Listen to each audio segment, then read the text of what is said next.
Eles iam queimar o meu filho vivo naquela noite. Eu senti o cheiro da gasolina e dos pneus velhos sendo amontoados no alto do morro, enquanto ele dormia no quarto ao lado, achando que era o rei da favela. Ele não sabia, mas a sentença de morte dele já tinha sido assinada pelos próprios amigos que ele chamava de irmãos. Eu tinha duas escolhas: acordar ele para fugir e ver ele ser caçado e morto como um bicho, ou cometer o maior pecado que existe na lei do morro. Eu escolhi ser Judas. Eu me tranquei no banheiro, liguei o chuveiro para abafar minha voz e disquei 190 para entregar meu único filho para o bope. Hoje, ele me olha com ódio através das grades da cadeia, mas ele está respirando. O que acontece quando uma mãe precisa algemar o próprio filho para impedir que ele vire cinzas? A resposta está na cicatriz que eu carrego na alma e na sacola de comida que eu levo todo domingo para um homem que não quer me ver. Antes de você me julgar, antes de você me chamar de traidora ou de X9, eu te peço, ouça a minha história até o fim. Se você quer entender o peso insuportável que uma mãe carrega para salvar a cria, se inscreve agora no canal, porque essa é a verdade que ninguém tem coragem de contar. Deixa o seu like se você acredita que a vida vale mais do que a honra do crime. E me diz aqui nos comentários, no meu lugar, sabendo que seu filho ia morrer queimado naquela noite, você teria coragem de chamar a polícia para prender ele? Ou deixaria o destino seguir seu curso? Me diz a verdade neste exato momento, enquanto as minhas mãos tremem levemente ao dobrar uma camisa branca, para que ela caiba perfeitamente dentro desta sacola de plástico transparente, exigida pelo sistema prisional. Eu sinto o peso esmagador do julgamento do mundo inteiro sobre as minhas costas curvadas. Não é o peso físico do arroz cozido sem tempero, do feijão sem caldo, dos maços de cigarro barato ou dos rolos de papel higiênico que estou organizando para levar na visita. É o peso insuportável do ódio. O ódio dos vizinhos que viraram a cara para mim na rua hoje, cedo quando fui à padaria. O ódio dos antigos amigos do meu filho que picharam a palavra traidora no muro recém-caiado da minha casa. E o mais doloroso e cortante de todos, o ódio profundo que eu sei que vou encontrar nos olhos do meu próprio filho quando eu cruzar os portões de ferro pesado de Bangu 3 daqui a algumas horas. Vocês olham para mim, uma senhora de 50 e poucos anos, com o cabelo grisalho, preso num coque severo, vestida com a saia jeans longa e a blusa fechada de quem frequenta os cultos de domingo, e veem apenas mais uma mãe sofredora de favela. Mas eu não sou uma mãe comum. Eu sou a mãe que fez o impensável. Eu sou a mulher que, num domingo de sol que deveria ser de descanso, trancou-se no banheiro de casa, ligou o chuveiro no máximo para abafar o som da própria voz e discou o número da polícia para entregar o filho único. Eu denunciei o esconderijo dele dentro do meu próprio lar. Eu descrevi a cor da camisa que ele vestia. Eu avisei que ele estava armado e perigoso. Eu basicamente coloquei as algemas frias nos pulsos do menino que eu amamentei e ninei. Eu sei exatamente o que vocês estão pensando agora. Que monstro de mãe faz isso? Como ela teve coragem de trair o próprio sangue? Mas antes de vocês pegarem as pedras para me atirar, eu quero que vocês fechem os olhos e tentem imaginar o cheiro. Não o cheiro de creolina e suor da cadeia, que é ruim, mas a gente se acostuma. Eu quero que vocês imaginem o cheiro denso e gorduroso de pneu queimado, misturado com gasolina e carne humana. O cheiro do micro-ondas. O cheiro da sentença de morte que o tribunal do crime tinha decretado para o meu Rafa naquela noite fatídica. Se eu não tivesse ligado para a polícia, se eu tivesse sido a mãe leal e cega que o Código de Conduta da Favela exige, hoje eu não estaria levando comida para um presídio de segurança máxima. Eu estaria buscando os ossos carbonizados e os dentes do meu filho num matagal na divisa com a Mata Atlântica, rezando para achar um pedaço dele para enterrar. Entre ser a mãe de um presidiário que me odeia e me amaldiçoa todos os dias, e ser a mãe de um cadáver herói que todos choram no velório, eu escolhi o ódio. Eu escolhi a vida. Eu escolhi ver meu filho atrás das grades por 15 anos, mas respirando, com o coração batendo, com o sangue correndo quente nas veias, mesmo que esse coração esteja cheio de rancor contra mim. Eu sou a dona Dalva, e eu sou a traidora que salvou a vida do filho. Se você tem estômago para entender o que é o amor verdadeiro, aquele amor que aceita ser o vilão da história para proteger a quem se ama, inscreva-se agora neste canal. Porque a história que eu vou contar não é sobre crime e castigo. É sobre o sacrifício supremo de uma mãe que preferiu matar a confiança do filho para não ter que visitar o túmulo dele. Me diga aqui nos comentários. Você teria a coragem fria de prender seu filho para salvá-lo da fogueira? A atmosfera da minha casa hoje é de um silêncio sepulcral, quase religioso. Antigamente, essa sala vivia cheia de vida e barulho. O rádio comunicador do Rafa chiava o dia todo na frequência da boca de fumo. Os amigos entravam e saíam batendo a porta. A televisão estava sempre ligada em volume alto.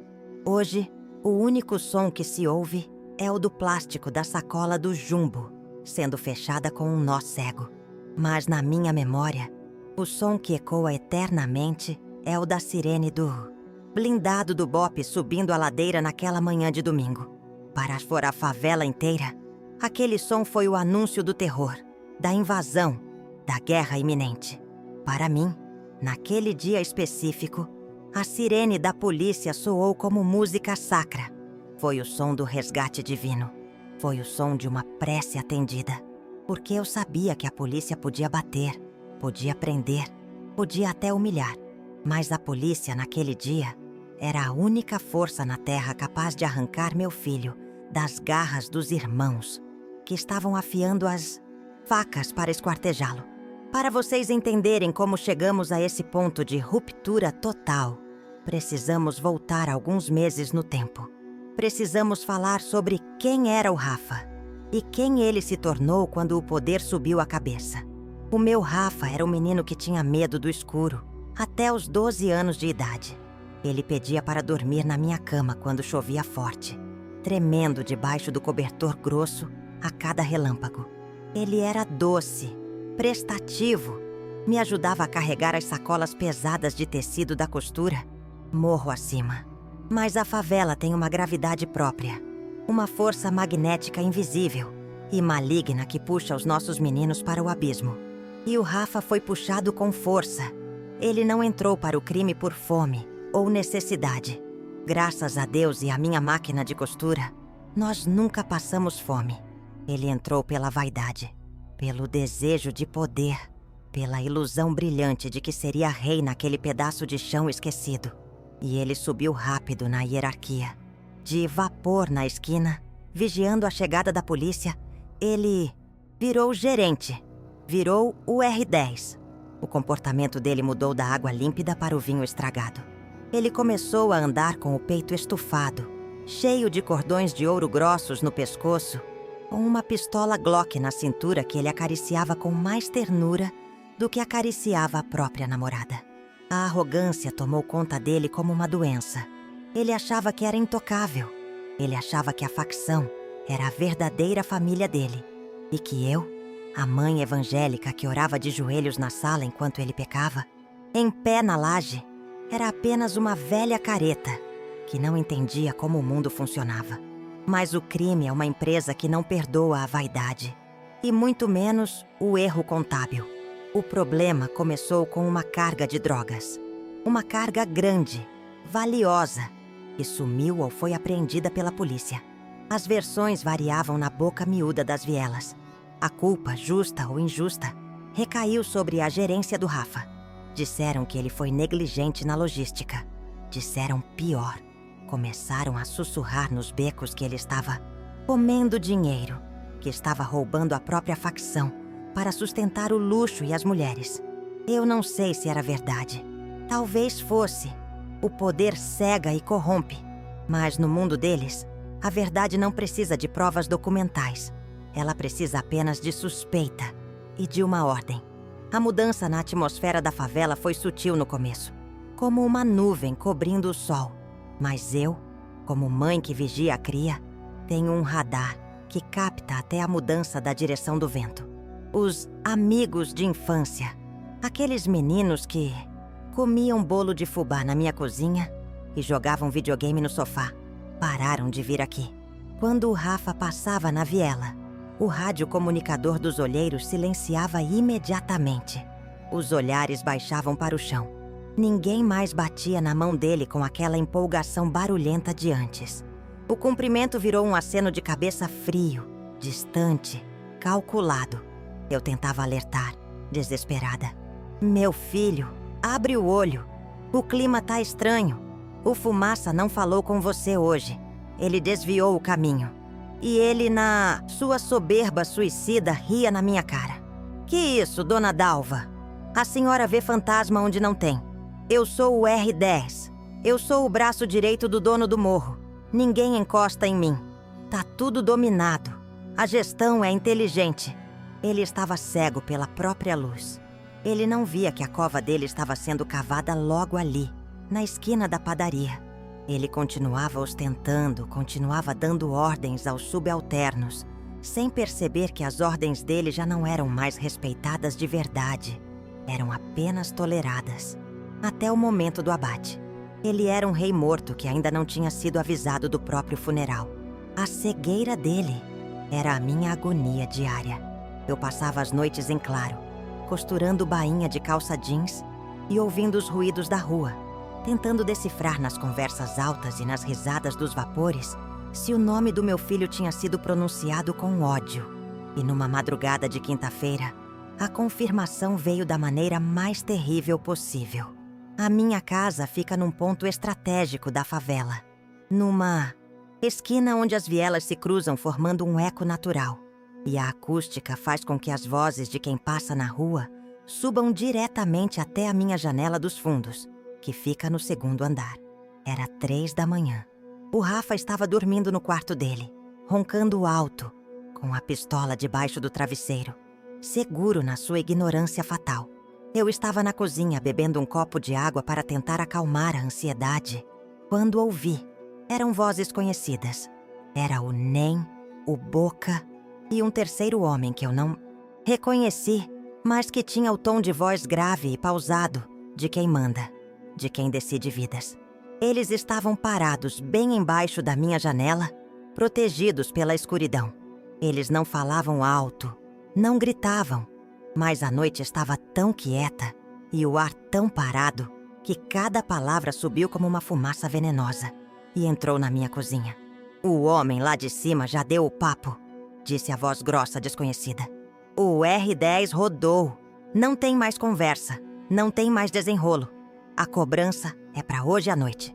Mãe dele? Mas e a dona Dalva é fechamento. É crente, respeitada na comunidade, disse o Nem, com um pingo de hesitação na voz.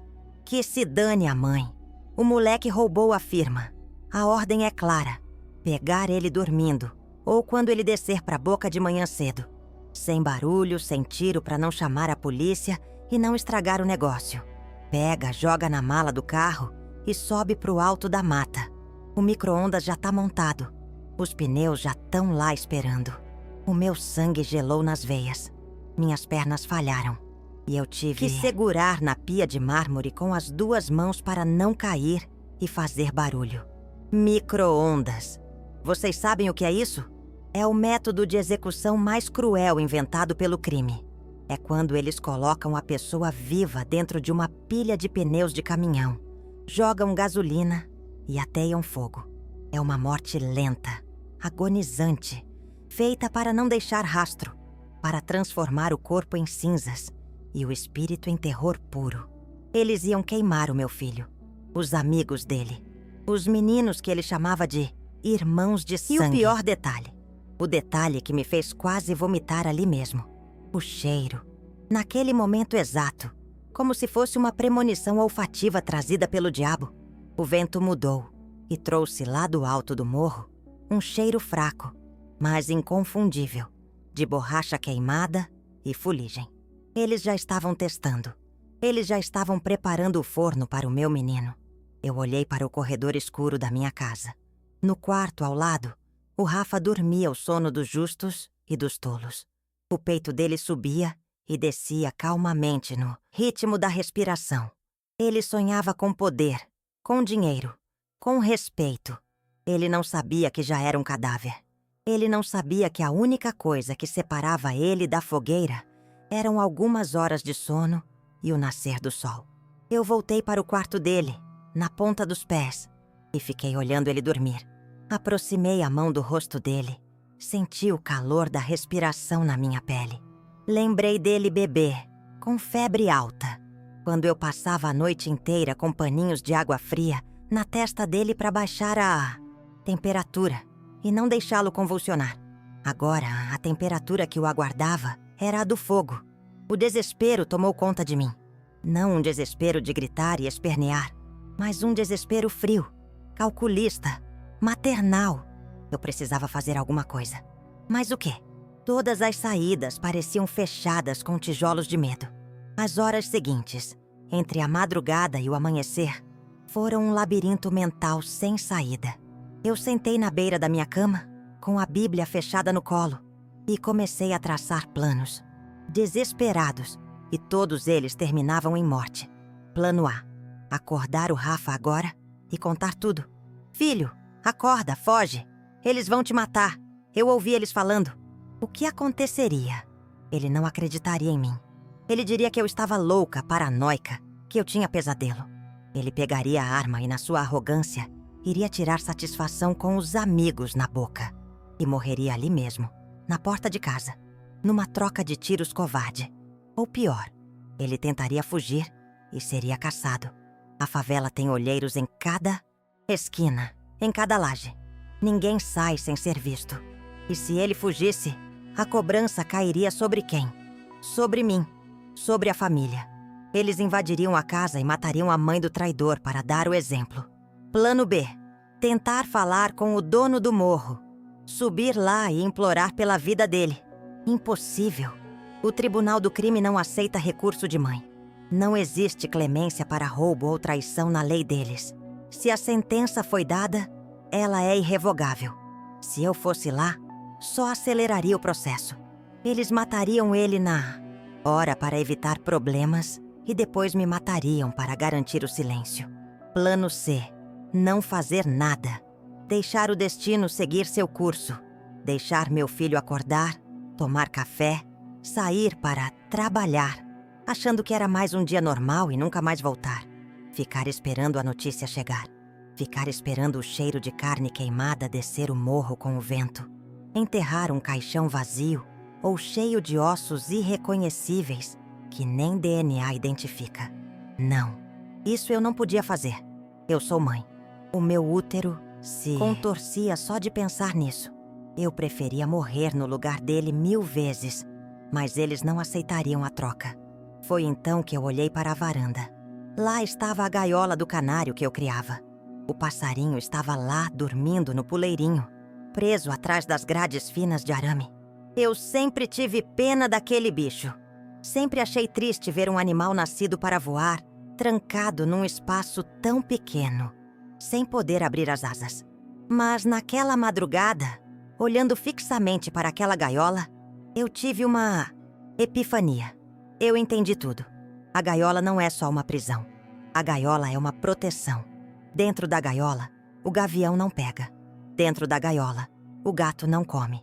Dentro da gaiola, ele não tem liberdade, mas ele tem vida. Ele tem alpiste e água. Ele canta. O meu filho era o passarinho. A favela era a floresta cheia de predadores famintos. E eu precisava construir a gaiola antes que o gavião atacasse. A única gaiola forte o suficiente para segurar a fúria do tráfico.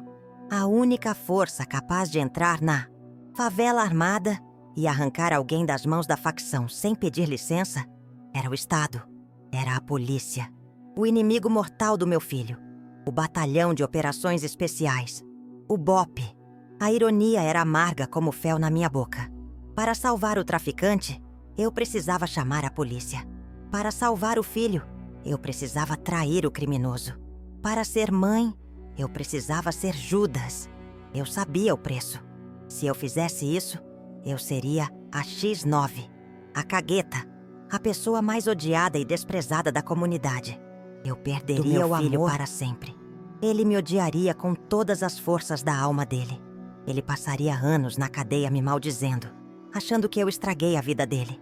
Mas ele estaria vivo para me odiar. E isso era tudo o que importava.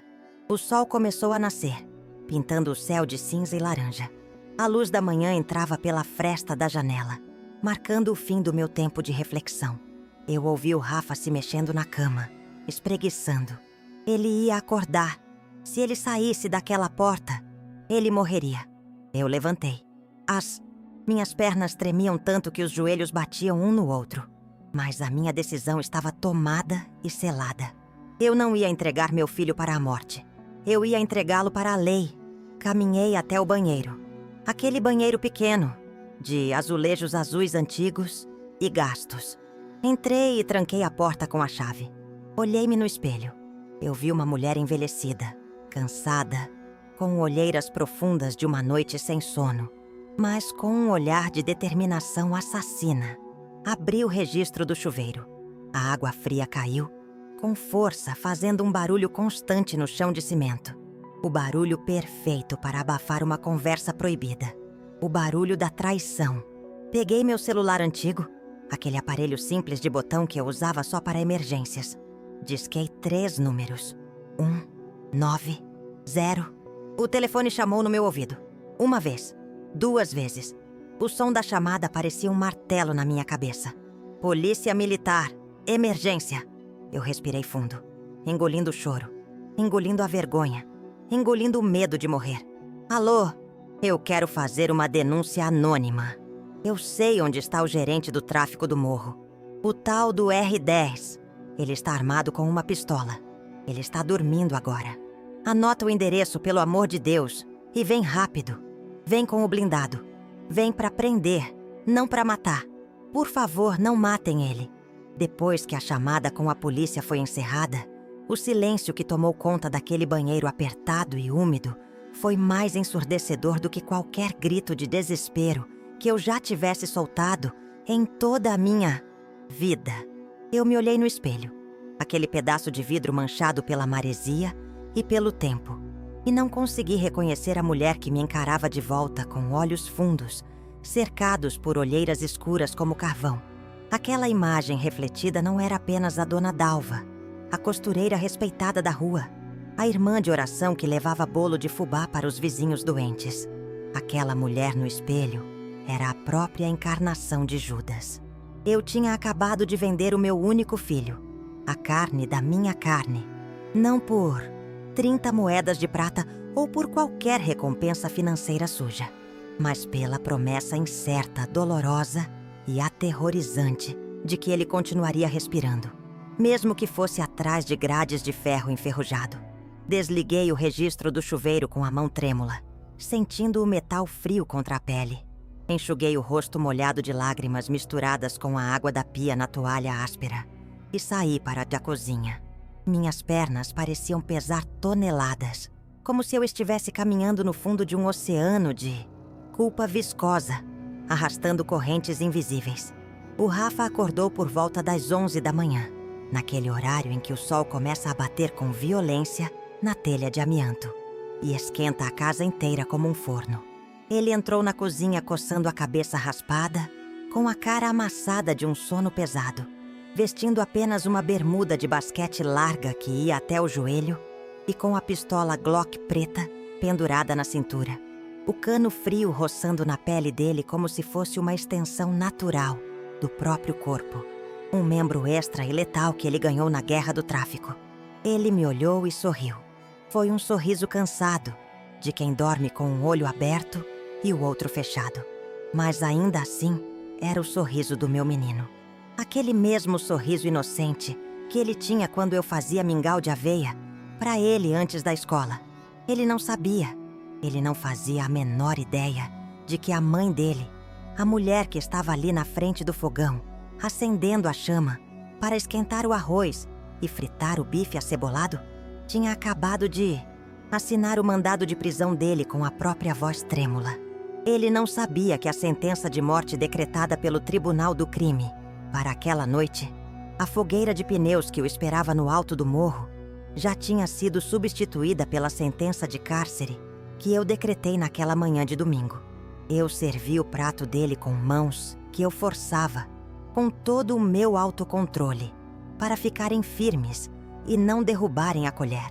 Coloquei arroz branco soltinho, feijão preto temperado com bastante alho e louro, bife acebolado mal passado e batata frita. A comida preferida dele desde criança, a comida de conforto que eu fazia quando ele tirava nota boa na escola ou quando estava doente com gripe. Eu sentei na cadeira à frente dele e vi ele comer com gosto, com uma fome de leão, raspando o prato, elogiando o tempero, dizendo de boca cheia que comida de mãe não tem igual em lugar nenhum do mundo. E a cada garfada que ele levava à boca, eu sentia um nó na minha garganta apertar mais e mais, como se eu estivesse engolindo vidro moído e arame farpado. Eu estava alimentando o condenado. Eu estava servindo a última refeição de liberdade para o meu filho. Eu sentia uma vontade avassaladora, quase incontrolável, de pular no pescoço dele, de abraçá-lo, de chorar no colo dele, de pedir perdão de joelhos, de gritar para ele fugir, pular o muro e correr. Mas eu não podia. Se eu demonstrasse qualquer fraqueza, se eu deixasse cair uma única lágrima suspeita, ele perceberia. A paranoia de quem vive no crime é um bicho que nunca dorme. Ela fareja o medo e a traição no ar como um tubarão fareja sangue. Se ele desconfiasse, ele fugiria pela porta dos fundos.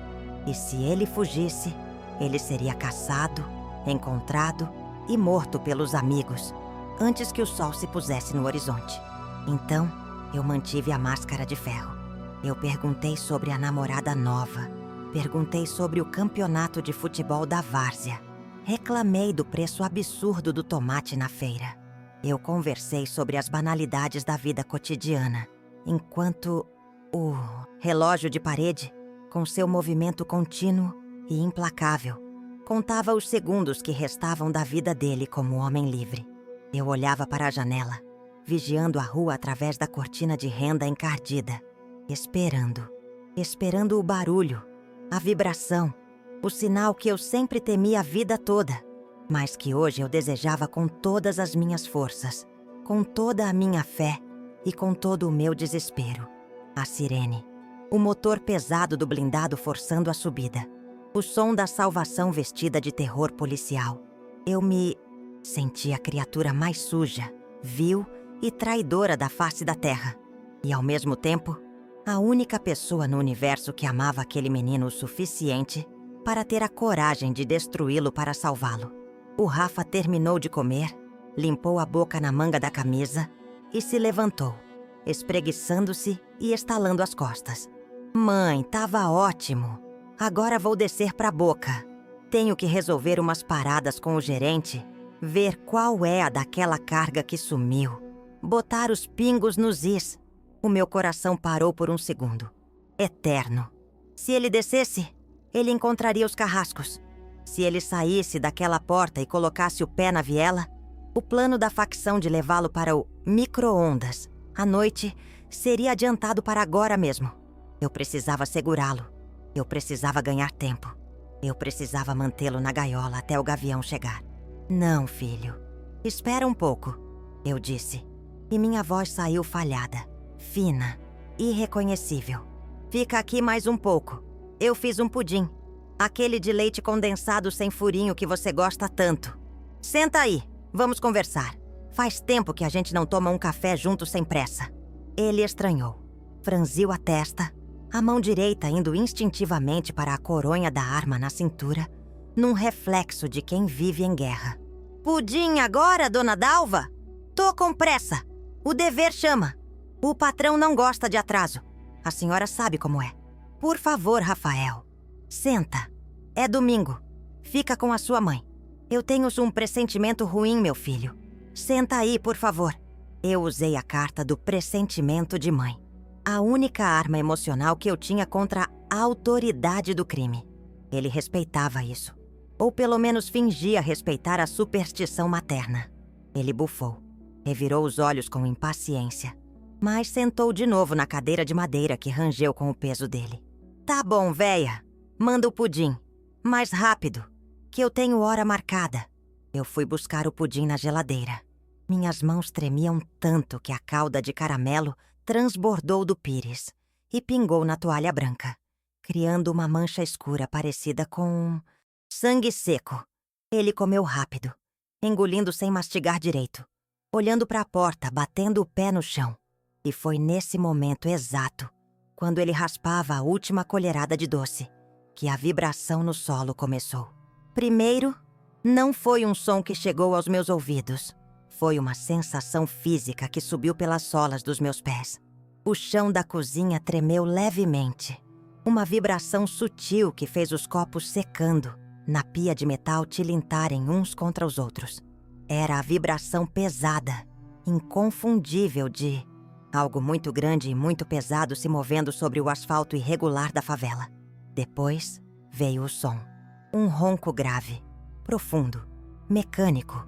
O rugido de um motor a diesel sendo forçado ao limite para subir a ladeira íngreme em primeira marcha. E então, os gritos lá fora estouraram como fogos. Não eram gritos de festa nem de briga de vizinho. Eram gritos de pânico, de aviso, de alerta máximo. Polícia, caveirão! Sujou, sujou! Azedou o pé do frango! O Rafa pulou da cadeira como se tivesse levado um choque elétrico de alta voltagem. A cadeira caiu para trás com um estrondo seco no chão. Ele sacou a pistola da cintura num movimento único, fluido, treinado, letal. Os olhos dele, que um segundo antes estavam entediados com o pudim e a conversa da mãe, agora eram olhos de animal encurralado, dilatados de adrenalina pura e medo mortal. A polícia! Como é que eles subiram sem aviso? Cadê os fogos? Cadê o rádio avisando? Trairagem! Alguém abriu o caminho. Alguém vendeu a entrada. Cuspindo as palavras, ele gritou, correndo para a janela da sala, espiando pela fresta da cortina com a arma em punho, o dedo no gatilho. Eu corri atrás dele com o coração batendo na garganta, quase saindo pela boca. Eu vi, por cima do ombro largo dele, o blindado preto da polícia militar, o temido caveirão, com a caveira branca pintada na porta de aço, parando exatamente na frente do meu portão de ferro. Não foi uma operação de varredura aleatória. Eles não estavam procurando suspeitos na rua. Eles foram direto ao ponto, guiados pela minha denúncia precisa e detalhada. Homens de farda preta, com balaclavas cobrindo o rosto, fuzis apontados e escudos balísticos, saltaram do veículo e cercaram a casa em segundos, com a eficiência coreografada da morte. Sai daí, R10! A casa caiu! Se entrega! Estamos com a casa cercada! Não tem saída! Gritou uma voz amplificada por um megafone lá fora. Uma voz metálica, distorcida e autoritária que invadiu a nossa sala e preencheu cada canto. Eles sabiam do vulgo dele. Eles sabiam que ele estava ali. O Rafa olhou para mim, confuso, aterrorizado, suando frio. A compreensão estava começando a se formar na mente dele, mas ainda era nebulosa. Eles sabem meu nome. Eles vieram direto aqui. Alguém caguetou. Alguém me vendeu. Ele engatilhou a pistola. Eu ouvi o barulho mecânico do metal deslizando e travando a bala na agulha. Ele se posicionou atrás da parede da janela, usando o concreto como escudo, pronto para atirar, pronto para matar ou morrer. Ele não ia se entregar.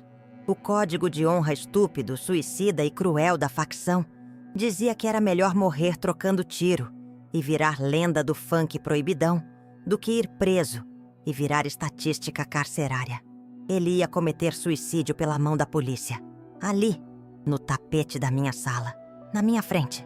Foi o instinto. Foi a loucura de mãe. Eu não pensei. Eu não calculei riscos. Eu me joguei. Eu me lancei na frente dele, entre o corpo do meu filho e a janela, entre a arma dele e os fuzis policiais lá fora. Eu me coloquei na linha de tiro. Eu agarrei o braço dele. o braço direito que segurava a pistola, com uma força que eu não sabia que tinha nos meus braços, cansados de costureira. Não! Não atira! Pelo amor de Deus, não atira! Eu gritei, pendurada no braço dele, tentando baixar a arma com meu peso. Sai da frente, mãe! Sai da frente! Eles vão invadir! Eu vou levar um comigo! Eu não vou me entregar vivo! Ele berrava, cuspindo perdigotos de raiva, tentando me empurrar com outro braço, tentando me tirar da frente da bala, tentando me salvar enquanto tentava se matar. Me mata então, Rafael! Me mata você! Atira em mim! Porque se você atirar neles, eles vão te fuzilar. Eles vão derrubar a casa com a gente dentro. Larga essa arma, se entrega. Pelo amor de Deus, filho. Escolhe a vida. Escolhe a vida. Eu não vou pra cadeia, mãe. Eu não vou apodrecer lá dentro. Me solta! Vai sim. Vai pra cadeia vivo. Eu não vou te enterrar hoje. Larga. Larga. A porta da sala foi arrombada com um estrondo violento de madeira partindo, dobradiças voando e fechaduras estourando. A luz do dia invadiu a sala escura junto com os policiais. Eles entraram gritando, com as luzes táticas das armas cegando a gente, criando um caos visual de sombras e fachos de luz branca. Polícia! Largue a arma! No chão! No chão! Mão na cabeça! Agora! O Rafa estava indeciso. Ele estava no limite da sanidade. Ele tinha a arma na mão, o dedo tremendo no gatilho, a mãe agarrada no pescoço dele, chorando e gritando, e 5 fuzis apontados para atingir a cabeça dele a 3 metros de distância. Foi o segundo mais longo da minha vida. O tempo parou e congelou. Eu olhei nos olhos dele, naqueles olhos castanhos que eu conhecia tão bem, e implorei em silêncio, transmitindo todo o meu amor e todo no meu desespero. Por favor, filho, não morra. Não me deixe aqui com a sua morte. Ele soltou a arma. A pistola caiu no chão com um baque surdo, pesado e metálico. Ele levantou as mãos lentamente acima da cabeça. O corpo dele relaxou, derrotado, murcho. Perdeu! Perdeu! Deita! Gritaram os policiais, avançando sobre ele como uma onda preta. Eles o derrubaram no chão com violência, colocaram o joelho nas costas dele, torceram os braços para trás e fecharam as algemas de plástico com força. Eu ouvi o grito abafado dele de dor quando o ombro estalou, mas para mim, aquele grito era o som da vida. Eu caí sentada no sofá, ofegante, chorando, tremendo incontrolavelmente, sem ar. Eu olhei para o filho algemado, com o rosto pressionado contra o chão frio da sala onde ele aprendeu a engatinhar. Ele estava vivo. Ele estava preso, humilhado, machucado, subjugado, mas estava vivo. A gaiola tinha se fechado. O gavião não podia mais pegá-lo. A saída da minha casa foi um espetáculo público de horror e vergonha. Os policiais levantaram o Rafa pelo colarinho da camisa, arrastando-o para fora como um troféu de caça. Uma carcaça que seria exibida. Ele estava sujo de poeira do chão, despenteado com a dignidade rasgada. Eu fui atrás, cambaleando, querendo tocar nele, querendo dizer que ia ficar tudo bem, que eu ia arrumar um advogado, que eu ia vender tudo para pagar a defesa, que eu ia estar lá por ele até o fim. Na calçada, a vizinhança inteira tinha saído para ver.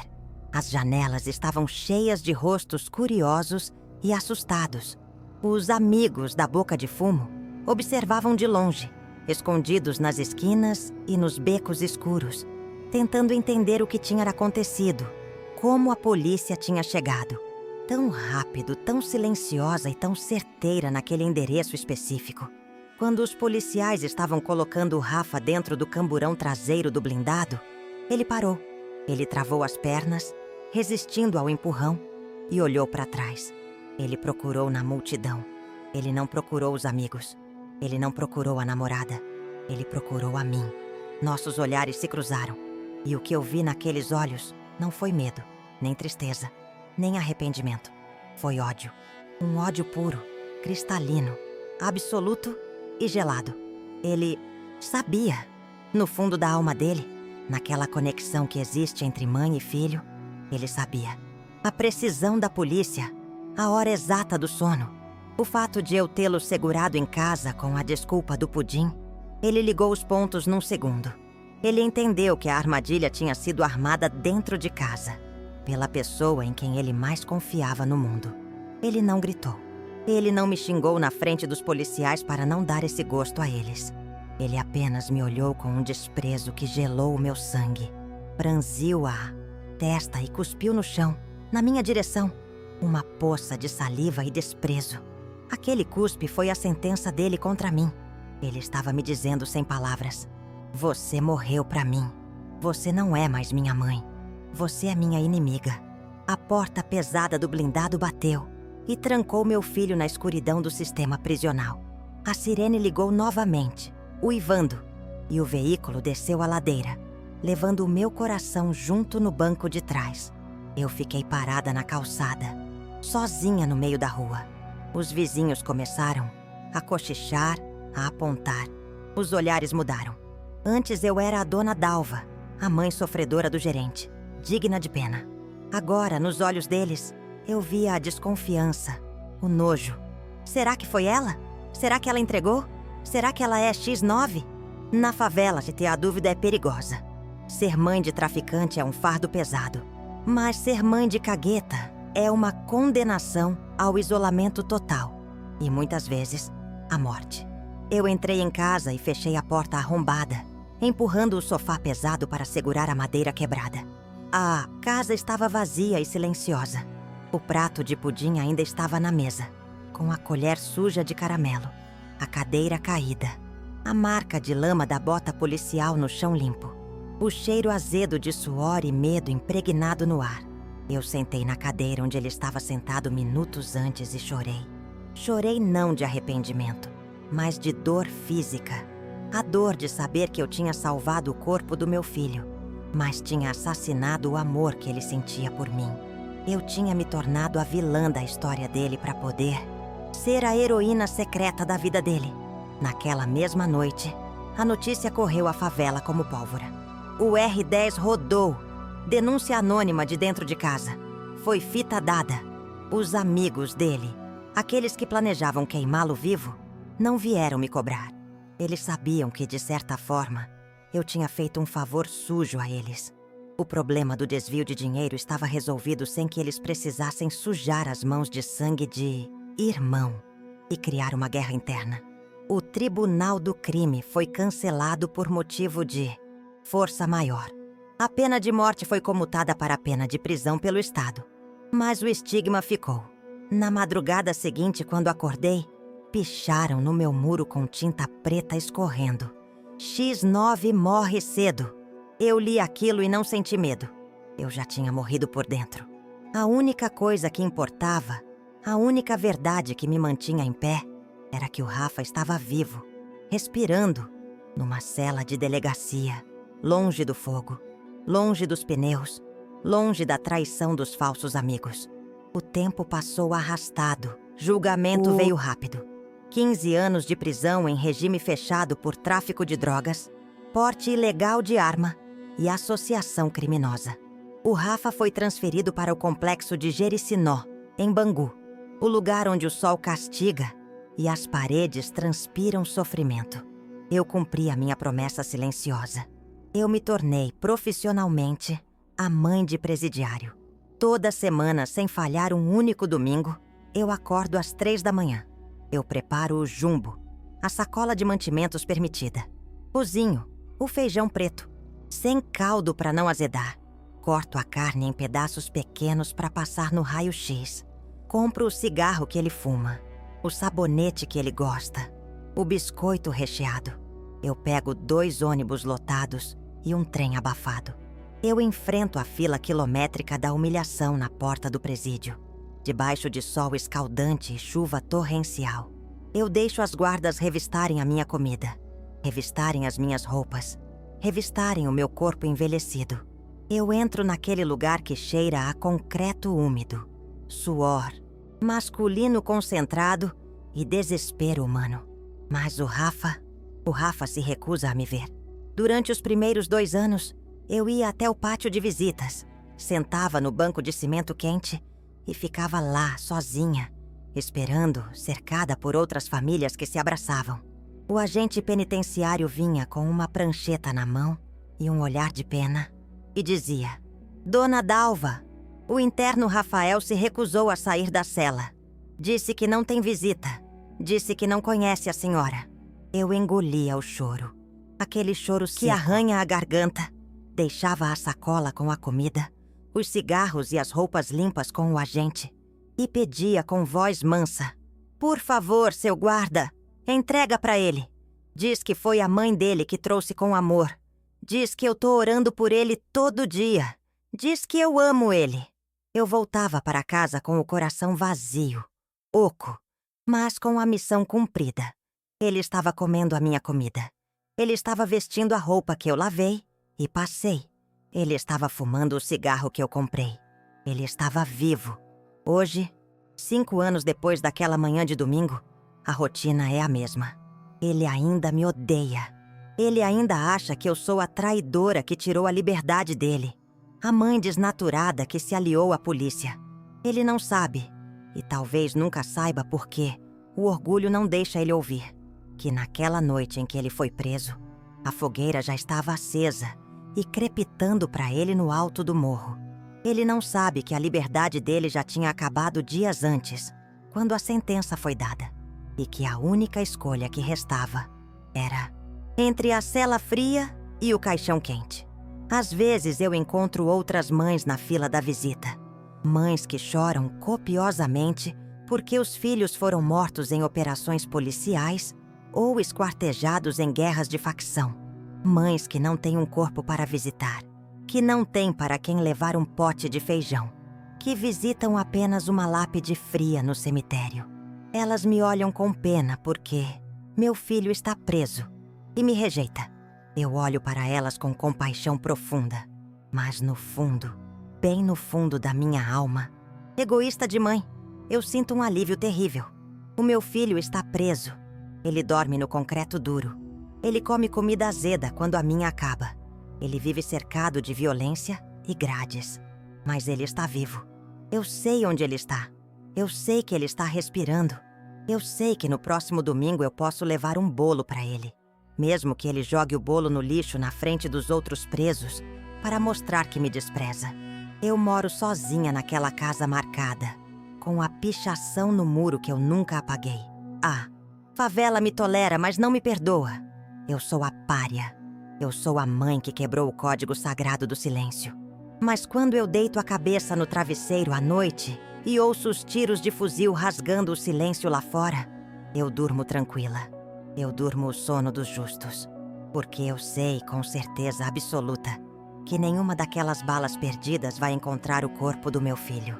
A gaiola que eu construí com as minhas próprias mãos é fria, é dura, é triste, mas é segura. O Rafa me odeia vivo. E eu aceito esse ódio como o preço justo do meu amor. Se eu não tivesse ligado, se eu não tivesse traído, ele me amaria morto.